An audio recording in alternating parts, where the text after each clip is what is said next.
Muito bem, vamos para sexta-feira. Sexta-feira o título é Somos membros uns dos outros. E o versículo 1 Coríntios 12, 25. Para que não haja divisão no corpo. Pelo contrário, cooperem os membros com igual cuidado em favor uns dos outros. Continuando, irmãos, em Colossenses 3, o versículo 13, ele diz: suportai-vos uns aos outros. Isso aqui também, irmãos, é um viver no novo homem. É um viver de estar revestido do novo homem. Suportai-vos uns aos outros. Perdoai-vos mutuamente, caso alguém tenha motivo de queixa contra outrem. Assim como o Senhor vos perdoou, assim também perdoai vós. Então aqui, irmãos, suportar uns aos outros. Isso não é suportar de, não tem jeito, eu tenho que suportar esse irmão, eu não aguento, mas eu tenho que suportar. Não, é no sentido de dar suporte. Muitas vezes, irmãos, nós queremos, vou usar uma expressão talvez até inadequada, mas nós queremos driblar a palavra, a ordem bíblica, né? Aí você vê um irmão que está cometendo um erro, ou que vai cometer um erro, aí você pensa assim, eu não vou fazer nada para prejudicar esse irmão, mas eu também não vou fazer nada para ajudar. Quer dizer, eu não vou puxar o tapete, mas eu também não vou dar suporte a ele. Mas isso é algo do velho homem. Todos nós precisamos aprender a dar suporte uns aos outros. É lógico que, às vezes você quer ajudar um irmão, você vai, conversa com ele, o irmão ainda está muito cheio de si mesmo, acha que ele está correto e não te ouve, às vezes até te ofende, mas pelo menos você tentou dar suporte. Isso é algo, irmãos, que nós já ouvimos milhares, se não milhões de vezes, mas ainda acontece muito pouco entre nós. E isso precisa mudar, irmãos, e muda quando nós passamos a viver revestidos do novo homem. Porque aí sim nós temos o splanknon de Cristo, o sentimento de Cristo, de ajudar, de auxiliar, de salvar, e não de que o fogo do céu caia e queime aquele irmão porque ele cometeu um erro, porque ele fez determinada coisa. E tem situações, irmãos, que nós realmente não conseguimos ajudar. O irmão ele está cometendo um erro e ele se fecha naquele erro e ele vai naquele erro e não tem o que você fazer. Mas o que eu quero tocar aqui, irmãos, é a questão do sentimento. Porque uma coisa, eu volto no exemplo de Lucas 9. Uma coisa é você ir até o samaritano, levar a palavra e os samaritanos rejeitarem você, como aconteceu com o Senhor. E aí o Senhor não tem o que fazer, ele foi embora. Outra coisa é você ter o sentimento de, eu estou indo embora, mas tomara que caia fogo do céu e queime você e todos ao seu redor. Você percebe o sentimento diferente?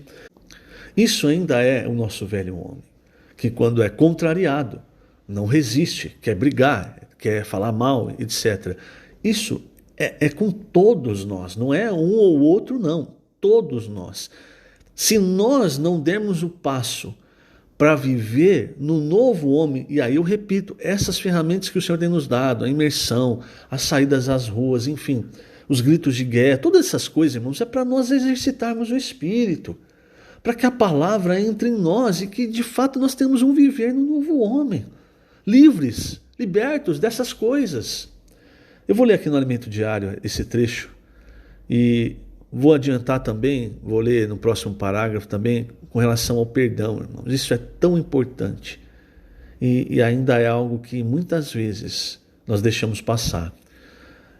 Primeiro parágrafo diz o seguinte, página 67, no novo homem temos uma nova vida e um novo procedimento. No corpo de Cristo somos membros uns dos outros.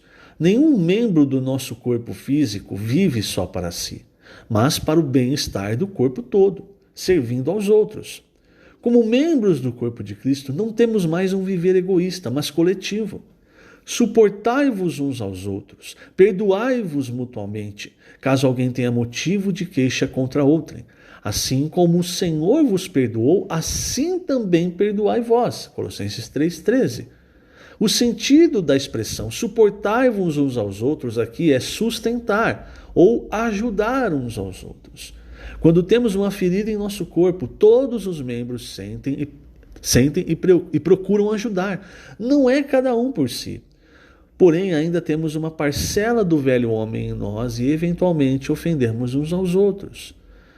Se cada uma dessas ofensas não for perdoada, acumularemos problemas e mais problemas, e um dia eles implodirão um novo homem. Por isso é tão importante praticar o perdão entre nós. Normalmente, o irmão mais maduro e mais suprido pela graça de Deus é o primeiro a pedir perdão. Alguém pode pensar que não tem de pedir perdão porque não errou, mas o outro sim.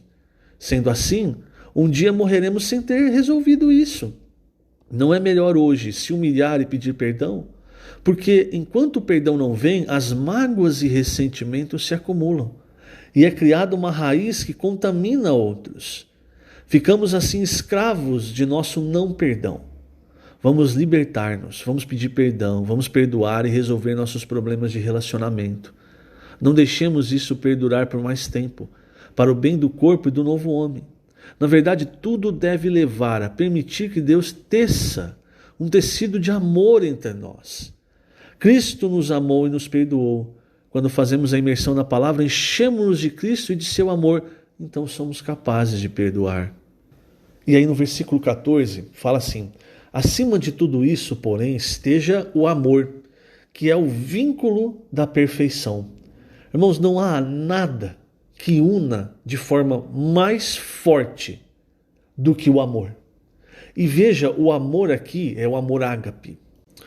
E o amor ágape, irmãos, ele é exatamente o amor que se entrega, é o amor que dá o primeiro passo. Quando você fala do splanknon, se você até agora não entendeu, entenda como o amor de Deus, o amor ágape, que sai do profundo das entranhas de Deus, que fez o Senhor Deus dar o primeiro passo. Fomos nós que erramos com Deus, nós que pecamos contra Deus, nós que éramos inimigos, mas Ele deu o primeiro passo. Aliás, Ele deu o passo definitivo, Ele entregou a si mesmo por nós. Então essa é a definição do ágape, é o amor que se entrega, que se dá, é o amor de Deus, é o splanknon, que flui das entranhas de Deus, de Jesus Cristo. E veja, irmãos, é esse amor que nos une, é o amor que vem de Deus. E ele vem sendo transmitido a nós pela palavra. Veja, se não fosse a palavra de Deus, você nunca saberia que o tamanho do amor de Deus por você, que ele morreu na cruz por você. E qual é o receptáculo? É a nossa fé.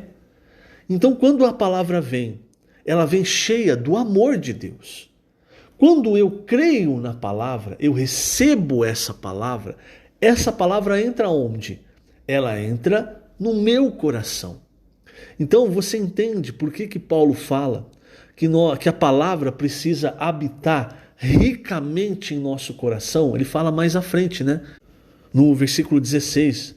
Em Efésios ele fala a palavra, habite Cristo, e aqui ele fala a palavra de Cristo.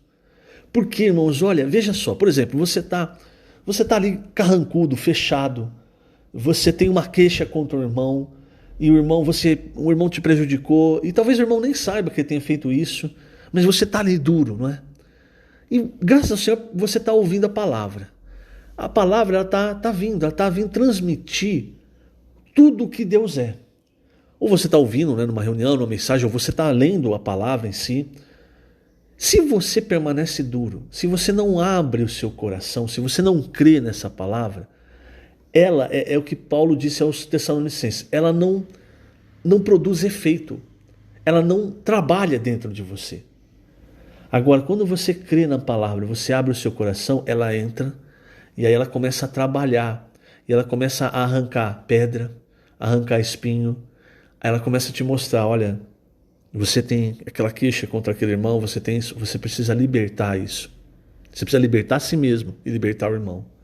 E porque você creu nessa palavra, essa palavra entrou, agora está habitando em você, você então se torna capaz de perdoar de vez aquele irmão e de cancelar o escrito da dívida. Porque nós somos campeões, irmãos, em fazer escrito de dívida, né?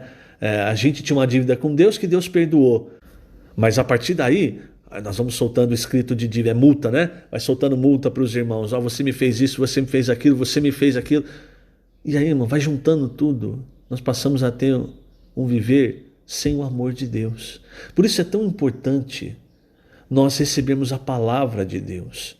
Porque essa palavra, irmãos, ela vai trazer paz para nós. Paz por quê? Porque ela vai nos alinhar no serviço a Deus. Ela vai nos corrigir. Ela vai nos tornar um entre nós. Um com Deus. Essa palavra, ela traz o amor de Deus. Eu repito, irmão, se não fosse pela palavra de Deus, nós nunca saberíamos. Nós nunca saberíamos o tamanho do amor de Deus por nós. Mas é lendo a palavra, ouvindo a palavra, é como o próprio Paulo diz em Romanos capítulo 10, a fé, ela vem pela palavra de Cristo, pela pregação da palavra de Cristo. Por quê? Porque a palavra traz tudo o que Cristo é. E aí a hora que ela está chegando, ela está produzindo essa fé. E no momento em que ela está produzindo essa fé, é a hora de você usar essa fé que ela está produzindo e se abrir mais para a palavra. É um ciclo, se você perceber, é um ciclo. E aí a palavra vai entrando, ela vai se aprofundando, ela vai transformando, por fim, irmão, sabe o que a palavra fez? Ela chamou à existência aquilo que não existe. Ela criou o perdão, ela criou a paz, ela criou amor, em uma vida, num coração que às vezes estava cheio de ira, cheio de maledicência, cheio de indignação, mas a palavra ela entrou e ela chamou à existência aquilo que não existia e ela trouxe o amor de Deus e o resultado disso é que nós, irmãos, ao invés de ficar um guerreando com o outro, eu estou certo, não, eu estou certo, você que está errado, nós, irmãos, nós vamos nos vinculando e deixamos o certo e o errado para lá e passamos a viver Cristo, passamos a ter um viver no novo homem. Por isso, irmão, querida irmã, nunca se afaste da palavra de Deus. Se você não recebe mais a palavra de Deus, você perde tudo. Perde tudo. Você não gera mais fé. A sua fé enfraquece até ficar praticamente nula. Página 68, eu vou finalizar com o último parágrafo. Hoje, pela janela da fé, vemos todas as coisas de Deus nas áreas espiritual e celestial. 1 Coríntios 13:12 diz, porque agora vemos como em espelho, obscuramente. Então veremos face a face. Agora conheço em parte, então conhecerei, como também sou conhecido. 1 Coríntios 13:12. A palavra espelho pode ser traduzida também por janela. Agora nós vemos como por espelho, pouco nítido, sem enxergar totalmente, até um dia o vermos face a face. Quando o Senhor voltar, os vencedores experimentarão isso primeiro. Depois, no novo céu e na nova terra, na nova Jerusalém, todos os santos experimentarão também. Então não precisaremos mais da janela da fé, como também não precisaremos mais da palavra profética. Mas hoje precisamos, pois é mediante a palavra profética, pela janela da fé, que recebemos tudo o que vem de Deus. E o que vem de Deus, por meio do fluir do rio da graça, visa produzir em nós esse tecido de amor. Que o Senhor te abençoe grandemente. Lembrando, nós estamos colocando essas gravações no canal do YouTube da Igreja em Ribeirão Preto. Jesus é o Senhor.